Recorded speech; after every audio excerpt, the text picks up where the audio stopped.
You gotta roll with it. If you don't like a lot of busy, this is not a good place for you. Nuances will happen, and that's really the struggle. It's an education process more than anything else. Okay. That on or around, that outside date, it could be 6 to 9 months after that. So you've got to be prepared. We're directly interacting with their trusted advisors. That's a plus because a lot of people don't.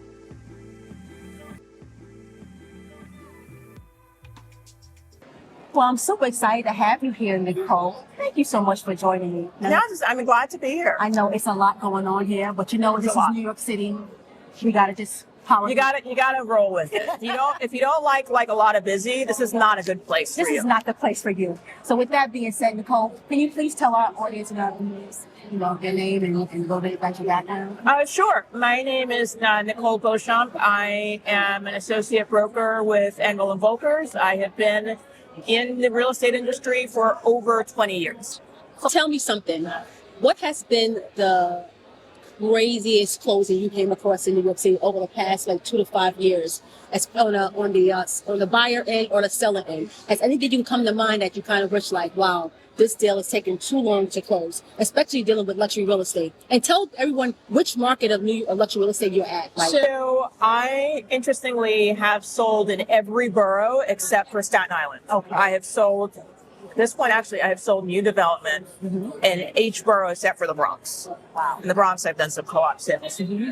Now, don't forget to download my new ebook, where I'll be providing the simplest steps of how to safeguard your critical documents through a loan signing after you close on your residential or investment property. Don't forget to download in the description bar below. Thank you so much for your support. Now back to this episode. And the craziness, I think, really comes when you're dealing with buyers and your developments, and having a buyer understand that the delays and those nuances will happen. And that's really the struggle. It's an education process more than anything else. Okay. That on or around, that outside date, it could be 6 to 9 months after that. So you've got to be prepared. You got to be prepared, and you got to kind of stand the long haul because things can change, and you can't just back out. Things can change, and you need to have a plan. And that's why I always say to people, especially when I have clients who are selling one property and they're buying the next, but if their next thing they're buying is a new development, I will often advise them to be more flexible on the sale if the buyer is willing to be more flexible on the possibility of the closing having to move, or maybe that they may have to have post-closing occupancy, because some people, you don't necessarily want to move 3 times. Right. One time, but that's it. You might have to. Yeah, so it's a lot of that. Really. Okay, so you just got to prepare yourself. You got to be prepared, have a lot of you got to patience. discuss all of the possibilities up front, and then when you're negotiating, you have to discuss all those possibilities and sort of try and find the right puzzle pieces together. Great. Now, which our agenda today is African American thought leaders driving diversity through real estate. You and I have talked behind the scenes about this topic that I brought to the light, especially for today's expo. How important is diversity in these times, especially with real estate from 2023 and beyond? What are your thoughts about it? Diversity is important, but it's important that it's not performative diversity. And we have to bring new people into the industry. We have to create opportunities. We have to create mentorships. And people need to be able to see that anything is really possible. Okay. And I think what often happens, unfortunately, is people instead end up getting stereotyped and pigeonholed. And that's also a big part of the problem as well. Absolutely, absolutely. Especially here in the 5 boroughs, when you show up to the door, especially if there's a loan signing agent, they might see your name, but they might, oh, okay. Most of the time, now in 2023, chances are that you might have Googled and you might actually see what I look like. Right. But go back 20 years and I would show up and people would be like, what? who are you? Right. Who are you? And even still, interestingly enough, on my individual website, so I don't have, on my business card, I don't have my photo. Okay. Why is that, Nicole? I've never thought it was necessary. It's just not something, I do not need my photo to be everywhere. That's just me personally. Okay. So that is a personal choice. Okay. But I have friends who have actively chosen to not put their photo on things because they don't want to be sort of seen initially it's a very complicated thing. Yeah, And for I me, get it. Yeah. in 20 plus years, I've never put my photo on my business card. What's so interesting, because in real estate, I think everything is such a visual, it is. layout It's of the branding part of it, though. But you said you have done the opposite. I've And your done the business opposite. still drive, and you're still here today. Correct? I've done the opposite. I'm pretty, I'm sort of like an ambivert. Okay. I'm a little bit extroverted, but I'm really mostly introverted. Combination. A little combination. Okay. I do not need to be the center of attention. I actually don't like it. Okay. But ironically enough, I do stuff like this. I'll appear on the news. Right. Like, I'll do it. Right. But I would rather be at home with my dog. Sort of, Maybe watching Netflix if my internet. You hear that, guys? Nicole wants to watch Netflix and sell this beautiful luxury real estate in New York City. Yeah, it's. I'm lucky. I love living here, and I grew up here. So for me, it's sort of really wonderful to be able to use my love of my hometown to help people find their dream properties, whether they're to live in them or investments. And you said hometown. Where are you originally from? Born and raised in Manhattan. Okay, you hear that, guys? Yeah, born and raised in Manhattan. A native New Yorker. resident. If you look in my bag, my AirPods case actually says 212 for life. So you're not. Because you're true to this. My personal cell phone number is in fact the 212 number. Wow. That's how old I am. You hear that, guys? Nicole is a true New Yorker, like myself. So you get it. We're from the old New York. We're old New York. This is the New York, and New York always transitions and it evolves, and that's part of its beauty and its magic. Right. And people are like clusters now. Everyone's on top of each other. Buildings that keep going, and people. It's like a day to day. But I almost feel like there's interestingly, I think because many people who have the ability to work remotely now. I think that's creating an interesting sense of community. Explain that. Because you are now no longer spending 15, 16 hours a day at your office. You are in your neighborhoods. So I run into my neighbors more often now than I did 20 years ago. It's a good experience. It's a really good experience. I walk my dog, I run into people, the dogs take a meeting, I start talking to the neighbors, and we are spending more time in the neighborhood, in our restaurants. We're spending more time in our local businesses. Right. So I think that's a really interesting layer to what we've come out of the last, Let's see what happens. But I know, the existing administration, especially our new and current mayor, is trying to get people back to going back to work. But that's a real challenge. I mean, I sit on the board of the East Midtown Partnership Business Improvement District, and it's really interesting. I go to the office almost every day for some period of the day. Okay. I like the change of scenery because also, if I'm walking around my neighborhood at some point, I'm going to need to stop for lunch and for breakfast. And by the end of the day, I've spent hundreds of dollars. So when I go to Midtown, I've seen the difference. I've seen the difference from where there are not a lot of people to now there's a line at Sweet Green and at Chopped. Yeah.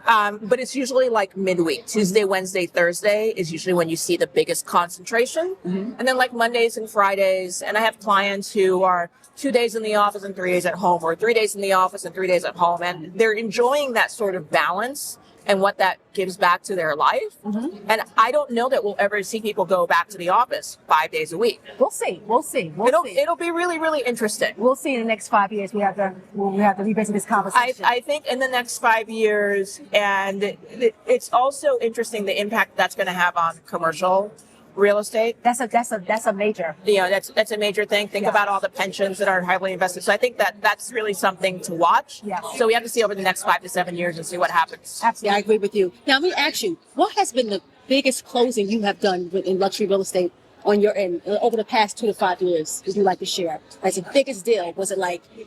You just share with us, what was the biggest deal you have closed on? The last 2 to 5 years have been pretty sort of everyday. Okay. Lots of everyday local people who are, selling their first home together and buying something bigger. I've done a lot of that over the last 5 years. Is that 1% or is luxury real estate, especially New York City? Our luxury real estate is different from our luxury real estate is different. I would say I've had a lot of your solid everyday sort of buyers over the last 2 to 5 years. Financiers, tech people, some artists. Okay.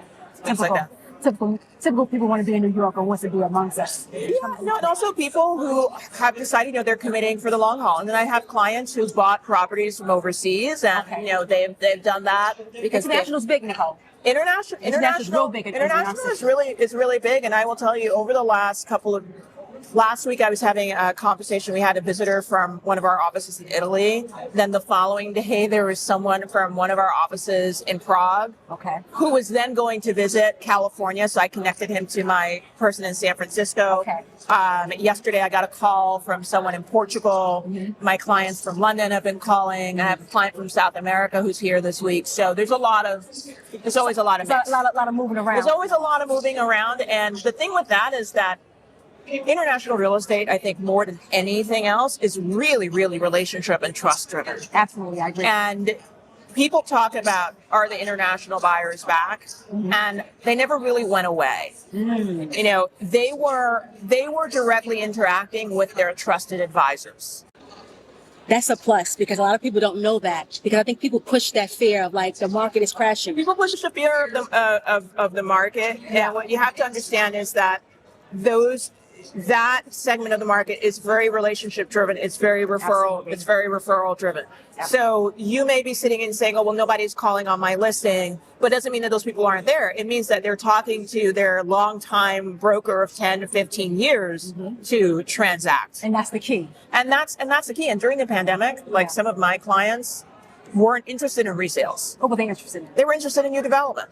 And they were interested in new development for a number of reasons, including that they knew that the closing was going to be a year and a half out. So they were locking in that today's pricing for future delivery. I didn't, right? Think about it that way. Yeah, okay. But if you're buying someone's resale, you're going to have to close in 90 days. Absolutely. And at a higher interest rate, right? And at a higher interest rate, you're going to have those carrying costs. But they knew, I'm not going to be back in New York for 2 years. Right. And what do you do between that time? So I might as well buy something that by the time it's done is when I'm back in New York. Interesting. I like how you think, and I see how you still stay connected without having to be overly exposed.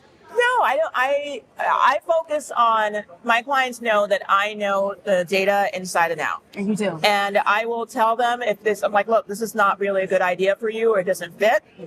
But I've done that many times. And you're an honest broker too, because sometimes brokers, luxury, depending on the market, they are pushed. Here's the thing. So I never want to be that person. I always want to be the person that, you know what, we looked, it didn't work out. Nicole told us really what the real deal was. And most of my clients, I'm at least 2 generations in with their family and the friends. You have experience. You build a rapport with them. You build a rapport. And I'll tell them, look, this is not a good idea.